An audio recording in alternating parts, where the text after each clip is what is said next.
எல்லாருக்கும் வணக்கம். நான் உங்க மகேந்திரன். ரீசெண்டாக நான் ஒரு இன்டர்வியூ கொடுத்துருந்தேன். அதில் நான் பேசின நிறைய விஷயங்கள் பயங்கரமாக ட்ராவல் ஆச்சு. இன்ஸ்டாகிராம், ட்விட்டர்லேருந்து இன்னைக்கு காலை யூடியூப்லாம் பார்க்கும்போது எனக்கு ரொம்ப ஷாக்கிங்காக இருந்துச்சு. யாரெல்லாம் நான் ரொம்ப மதிக்கிறனோ, நான் யாரோட கருத்துக்கெல்லாம் கரெக்ட் இவ்வளோ நாள் என் ஃப்ரெண்ட்ஸ் கிட்ட பேசிட்டு இருந்தோம், அவங்க எல்லாருமே என்னை பற்றி பேசியிருந்தாங்க. அவங்க ஒரு செகண்ட் நினச்சிருந்தா மகேந்திரன் இதை சொல்ல வரல, இதெல்லாம் சொல்ல வந்திருந்தாங்க, அவங்க சொல்லியிருக்கலாம். பட் அவங்க சொல்லலை, இட்ஸ் ஓகே. இதை நான் தானே பேசுகிறேன் சார், சின்ன கிளாரிஃபிகேஷன் வீடியோ கொடுத்துடலாம். அண்ட் என்னோட மக்களுக்கு நான் என்ன சொல்ல வந்தேன்றது கரெக்டாக சொல்லிடலாம் அப்படின்றதுக்காக கேள்வி கேட்டால் கரெக்டாக வந்துருமா நான் கேட்டேன். நான் யாரை பார்த்து கேட்டேன் அப்படின்னா, மின்சாரத்தை வச்சு அரசியல் பண்ணுவாங்கல்ல, மக்களுடைய ஃபீலிங்ஸை வச்சு அரசியல் பண்றவங்க. அண்ட் கடைசி வரைக்கும் கேள்வியை மட்டுமே கேட்டுட்டு இருப்பாங்கல்ல, அவங்கள தான் நான் கேட்டேன். அது வெகு சில பேர் இருப்பாங்க, அவங்கள தான் கேட்டேன். நீங்க கேள்வி கேட்டால் கரெக்டாக வந்துருமாங்க. அதுக்கப்புறம் 6 மாசம் டைம் கொடுங்க, நீங்க கேள்வியை கேட்காதீங்க. நான் ஏன் சொன்னேன் அப்படின்னா, அண்ணா ஆட்சிக்கு வரும்போது எனக்கு ஒரு 6 மாசம் கால அவகாசம் கொடுங்க, நான் கண்டிப்பா எல்லாத்தையும் கரெக்டா செட் பண்ணி உங்களுக்கு நல்ல ஆட்சியை நான் கொடுப்பேன் அப்படின்னு அவர் சொன்னார். அவர் மேல இருக்கிற நம்பிக்கையில், அன்புல அவரே கேட்டிருக்காரு, நம்மளும் கேட்போன்ற ஒரே சென்ஸ்ல தான் நான் சொன்னேன். அவர் 6 மாசம் டைம் கொடுங்க, கேள்வி மட்டுமே கேட்காதீங்க. அது வெகு சில பேர், பொதுமக்கள் கிடையாது.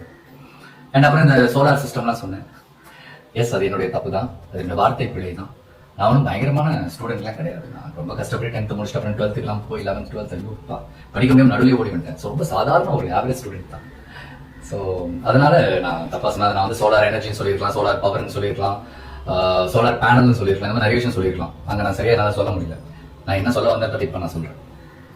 2015 கொச்சி இன்டர்நேஷனல் ஏர்போர்ட், நம்ம கேரளாவில் ஒரு ஏர்போர்ட்.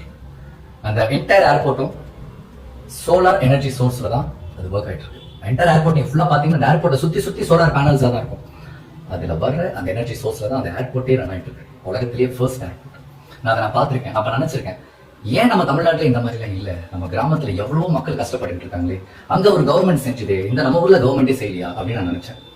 அப்புறம் பார்த்தா 2011 அன்னைக்கு சிஎம்ஆ இருந்த ஜெயலலிதா அம்மா அவங்களோட வீட்டு மனை திட்டத்துல வீட்டுக்கு மேல சோலார் பேனல்லாம் வச்சு செட் பண்ணி ஒரு டெக்னாலஜி இன்ட்ரோடியூஸ் பண்ணிருக்காங்க. ஏன் பண்ணாங்க? மக்கள் கரண்ட்ல அந்த நேரத்தில் கஷ்டப்படக்கூடாது, அவங்களுக்கு இந்த ஃப்ரீ சோர்ஸ்ல, ஃப்ரீ எனர்ஜில இருந்து எலக்ட்ரிசிட்டி வந்துட்டு ப்ரொடியூஸ் ஆகும், இதுல மக்கள் ஓரளவுக்கு பயனடைவாங்கன்ற ஒரு டெக்னாலஜி. அன்னைக்கு நம்ம அதை ஃபாலோ பண்ணி இன்னைக்கு இந்த 2026 நம்ம டெக்னாலஜி நல்லாவே நம்ம அதை புரிஞ்சிருப்போம். அதெல்லாம் நம்ம மிஸ் பண்ணிட்டோம். இதெல்லாம் தான் நான் சொல்ல வந்தேன். அப்புறம் சொன்னேன், என் வீட்டுல இருந்து கரண்ட் எடுத்துக்கோங்க. எப்படி என் வீட்டுல இருந்து கரண்ட் எடுத்துப்பாங்க?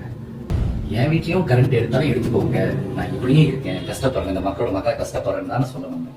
இந்த மாதிரி நிறைய விஷயங்கள் பயங்கரமா தப்பா கன்வே ஆயிடுச்சு. அதுக்கப்புறம் சொன்னாங்க, மகேந்திரனுக்கு பயங்கர திமிரு, அவன் வந்து சின்ன வயசுல இருந்தே பயங்கர திமிரு, ஒரு டேரக்டர் மாதிரி கால் மேலே கால் போட்டு என்ன சீக்கிரம் கேட்டேன். அப்படிப்பட்ட ஒரு சம்பவம் நடக்கவே இல்லை. என்னை பத்தி பேசினா நான் ஃபோன் கேட்டீங்கன்னா என் பேரெல்லாம் சொல்லி எப்போ நடந்துச்சு அப்படின்ட்டு.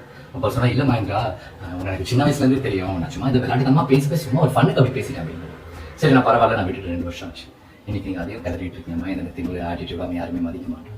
அண்ட் இன்னொரு அலிகேஷன் இருக்கு, இந்த கஷ்டத்தெல்லாம் பார்த்து மகேந்திரன் மக்களோட கஷ்டத்தை பார்த்து சிரிக்கிற ஏராளமா பேசுறான்ட்டு. ப்ளீஸ், எனக்கு அந்த மாதிரி பட்டத்தெல்லாம் கொடுத்துருக்கீங்க. இன்னைக்கு நான் ஒரு வேலை சோர்ஸ் சாப்பிட்றேன், அது காரணமே இந்த மக்கள் தான். இவ்வளோ முக்கியமான இந்த மக்களை நான் எப்படி இருப்பேன்? என் கூட வேலை பார்த்தவங்க, என் கூட பழகினவங்களுக்கு தெரியும் நான் இந்த மக்களை எவ்வளோ விரும்புகிறாங்க, எவ்வளோ நேசிக்கிறேன். எனக்கு தயவு செஞ்சு இந்த மாதிரி தப்பான பேர்லாம் கொடுத்துறாதீங்க. நான் சரியா நடிக்கல அப்படின்னா என் படம் நல்லா இல்லை நீங்கள் சொல்லுங்க, மகேந்திரன் சரியா நடிக்கல, நீங்க ஒன்றுமே இல்லைன்னு சொல்லுங்க, நான் கரெக்ட் பண்ணிக்கிறேன். உங்களை இம்ப்ரெஸ் பண்றப்ப நான் நல்லா ஆக்டரா இருக்கேன். அதை தாண்டி இந்த மாதிரி தப்பான அலிகேஷன்ஸ்லாம் பேச மாதிரி இருக்காதீங்க. அட்லீஸ்ட் இப்பயாச்சும் நான் என்ன சொல்ல வந்தேங்கிறது உங்க எல்லாருக்கும் நல்லா புரியும் நினைக்கிறேன். அண்ட் இந்த மாதிரி விஷயங்கள் தப்பா போய் நிறைய பொதுமக்கள் மனசை ஹர்ட் பண்ணியிருந்தா என் மனசுல இருந்து இந்த வருத்தத்தை தெரிவிச்சுக்கிறேன். நான் சாரி கூட நான் கேட்டுக்கிறேன், மன்னிப்பு கூட நான் கேட்டுக்கிறேன். என் மக்கள் கிட்ட கேட்கல, எனக்கு என்ன பிரச்சனை? எனக்கு பிரச்சனை கிடையாது. அதுதான் எனக்காக டைம் எடுத்து இந்த வீடியோ பார்க்குறவங்க எல்லாருக்கும், இந்த மாதிரி கஷ்டமான ஒரு டைம்ல இந்த மாதிரி இருக்கும்போது எனக்காக என் ஃப்ரெண்ட்ஸாக இருக்கும், யாரை கால் பண்ணுவாங்க, டெக்ஸ்ட் பண்ணுவாங்க, எல்லாருக்குமே ரொம்ப ரொம்ப தேங்க்ஸ். Love you all.